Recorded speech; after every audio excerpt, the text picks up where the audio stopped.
कि अब साइकिल पेड़ी से नहीं चलती, साइकिल पेट्रोल से चलती है। इस हद तक बढ़ गई तो तुम गुलामी करने में अपने को फख्र महसूस करते हो।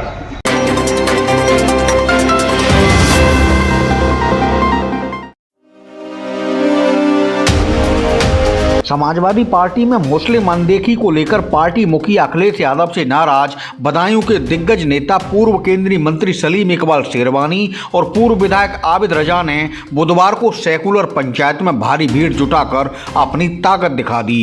बदायूं के सैसवान कस्बे में जुटी बेहिसाब भीड़ के साथ दोनों नेताओं ने सियासी हुंकार भरी। पूर्व मंत्री सलीम इकबाल शेरवानी ने कहा कि वह मुसलमानों का रहनुमा नहीं बनना चाहते।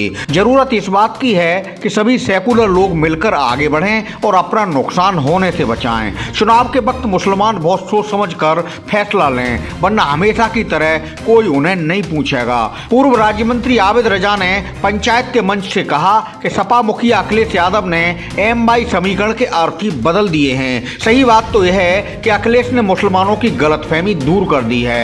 सपा की साइकिल अब पैडल से नहीं बल्कि हवाई जहाज के पेट्रोल से चलती है। समाजवादी पार्टी में मुसलमान के वोट की कद्र कीमत अहमियत खत्म हो चुकी है। मुसलमानों को सोचना होगा कि आखिर उनके वोट को नोट में कौन बदल रहा है। मुसलमान को लोकसभा चुनाव में नफरत की बुनियाद पर वोट बिल्कुल नहीं करना होगा। आप भी सुनिए बदायूं की पंचायत में और क्या बोले समाजवादी पार्टी से नाराज पूर्व केंद्रीय मंत्री सलीम इकबाल शेरवानी और पूर्व राज्य मंत्री आबिद रजा। मुसलमानों का रहनुमा नहीं, पर हर उस सेकुलर आदमी का रहनुमा बनना चाहता हूँ जो इस देश का वासी है और इस देश में रहता है। आबिद रजा की बीवी फातिमा रजा का जब चुनाव हुआ तो बदायूं में एक मिसाल बनी। हिंदू और मुसलमान एक प्लेटफॉर्म पे आके उन्होंने फातिमा रजा को वोट दिया। सही बात है मेरी? अगर सिर्फ मुसलमान देते वोट तो फातिमा रजा नहीं जीतती। एक मिसाल बनी और मैं चाहता हूं कि आज बदायूं में इस मिसाल को हम कायम रखें। बहुत नफरत हो चुकी है अपने मुल्क में, बहुत नुकसान हो चुका है। मैंने तो अपने एक बयान में कहा कि अगर मुसलमान कोई डाका डालता है, चोरी करता है, उसको आप सजा दीजिए, मैं आपके साथ हूं। अगर कोई मुसलमान देश के खिलाफ आवाज उठाता है, देश के साथ गद्दारी करता है, आप उसको सजा दीजिए, मैं आपके साथ हूं। अगर बेगुनाह मुसलमानों की मस्जिदें गिराई जाएंगी, बुलडोजर चलाए जाएंगे, नौजवानों को जेल भेजा जाएगा, तो मैं आपके साथ नहीं हूं। हमें उठानी है आवाज, हमें हक की लड़ाई लड़नी है और हक की लड़ाई में हम पीछे नहीं हट सकते। देश आजाद हुआ सभी की कुर्बानी, और आजादी के बाद जिन लोगों को हिंदुस्तान से प्यार था वो हिंदुस्तान रहे और जिन्हें नहीं था वो पाकिस्तान चले गए। आज के हालात क्या लगते हैं? अगर ऐसी हालात रहे तो मुझे कहने में कोई गुरेज नहीं कि तीसरी बार मोदी जी मुख्यमंत्री बने जाए। ये कड़वी हो सकती है बात, लेकिन बुरी नहीं हो सकती। हाँ, प्रधानमंत्री बने जाए, ये हो सकता है। तुम्हें बात अजीब लगे, मैं बीजेपी का हिमायत नहीं कर रहा, लेकिन तुम्हारे वोट को जानबूझ के गड्ढे में डाला जाता है और तुम्हारे वोट से लोगों की दुकानें चल रही है। याद रखना पत्रकार लोगों, और लिखो मेरा डायलॉग कि अब साइकिल पेड़ी से नहीं चलती, साइकिल पेट्रोल से चलती है, पेट्रोल से चलती है, और वो भी वो वाला पेट्रोल जो हवाई जहाज में पड़ता है। वोट तुम्हारा और नोट किसी का।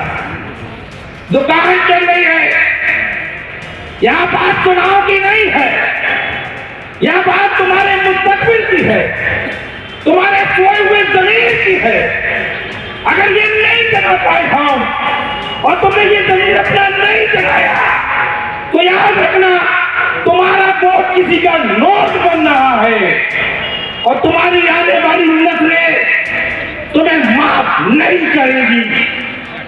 आज फैसला करो, याद रखो, फैसला करो कि या तो हमारी बात मानोगे या फिर हमें मना करो कि राजनीति यहाँ से छोड़ने को तैयार।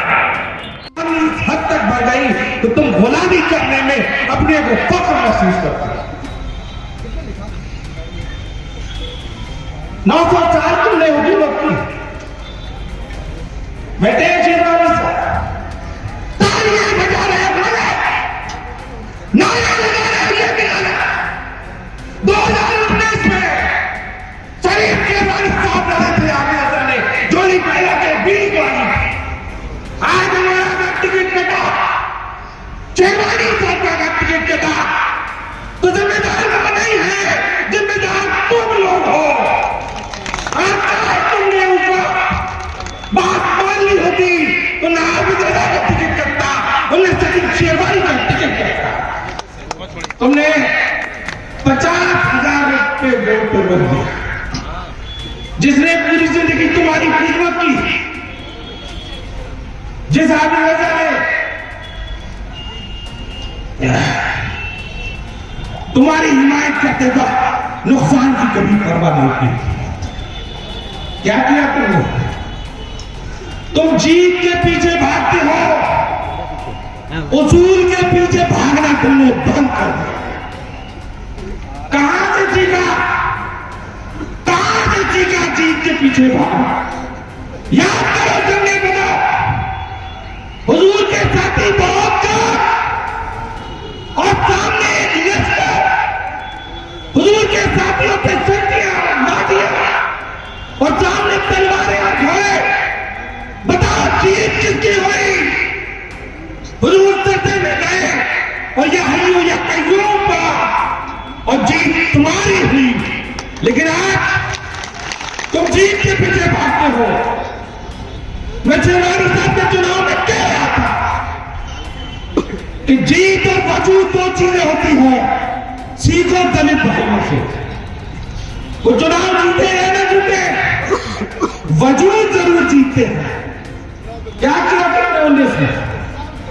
तुम चुनाव भी हारे, तुम्हारा वोट भी हारा और तुम अपना वजूद भी हारे और हमारी औकात, हमारी शेरवानी साहब को तुमने जलील कर दिया।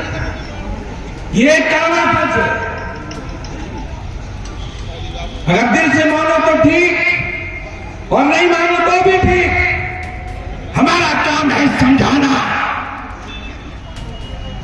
कितना समझोगे भी तुम्हारी मर्जी को निकल क्या ये परेशानी है तुम्हारी जिंदगी में कि तुम्हें कोटा नहीं मिल रहा? क्या तुम्हें ये परेशानी है कि दलाली करने को नहीं मिल रही? अगर ये परेशानी है तो यहां भी परेशान रहोगे और आखिरत में भी परेशान रहोगे। याद रखना, याद रखना। लेकिन इन्हें अफसोस ये है कि अगर ये इलेक्टेड नहीं रह पाएंगे तो तुम्हारी मदद नहीं कर पाएंगे। याद रखना, तुम्हें हमसे बेहतर नेता मिल सकता है, हमसे खराब भी मिल सकता है, लेकिन चुनाव लेके ढूंढोगे तो आप जैसा नहीं मिलेगा। याद रखना, हमने तुम्हारी खातिर, तुम्हारे चेहरे पे उदासी ना जाए, तुम्हारे चेहरे पे मायूसी ना जाए, इसलिए अपनी जिंदगी में सारी परेशानियां हम चुनते हैं, कबूल करते हैं। उत्तर प्रदेश में जैसी सरकार बनी थी, सबसे पहला बड़ा नुकसान आपकी जनता का 32 से 35 करोड़ का रिजॉर्ट तोड़ दिया गया, लेकिन मैंने परवाह नहीं की। इसलिए अपने ऐसे नेताओं का अगर साथ छोड़ दोगे तो मुझसे ज्यादा नुकसान, शेरवानी साहब से ज्यादा नुकसान तुम्हारा होगा। याद रखना कि तुमसे हमारा धर्म है और हमसे तुम्हारा धर्म है। अगर ये रिश्ता टूट गया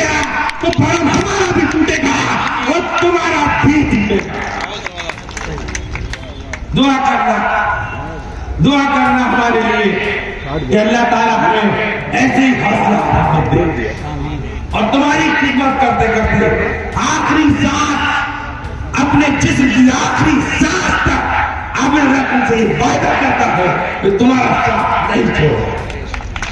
हमारे पैगाम का इंतजार करो, शेरवानी साहब के पैगाम का इंतजार करो। अगर हमारी बात समझ में आई हो तो तुम्हें कसम है तभी हाथ उठाना, वरना हाथ मत उठाना। बहुत शुक्रिया, बहुत शुक्रिया। और इस तीसरा वाले कोई पहली बात नहीं किया, मैं हुकूमत में भी याद रखूंगा। मैं राष्ट्रीय सचिव तो बहुत छोटी चीज है, मैं संगठन का आदमी भी नहीं, मैं मैदान में लड़ने वाला हूं, आखिरी दम तक कहानी बढ़ाया। वक्त बहुत हो गया, हो सकता है मेरी बात कोई भूल गई, मैं इतना ही कड़वा बोलता। बताओ हमारी बात मानोगे या ऐसे ही लकीर के फकीर बने रहोगे? कहां गया तुम्हारे डीएनए में हुकूमत करने वाला जरासीम? खत्म हो गया क्या? खत्म हो गया? नहीं हुआ तो इंतजार करना, अभी तो चुनाव में 1.5 महीना है। 3 दिन में तुम लोग चाहो तो इलाके की सूरत बदल सकते हो। इसी के साथ अपनी बात खत्म करते हैं। बहुत बहुत शुक्रिया।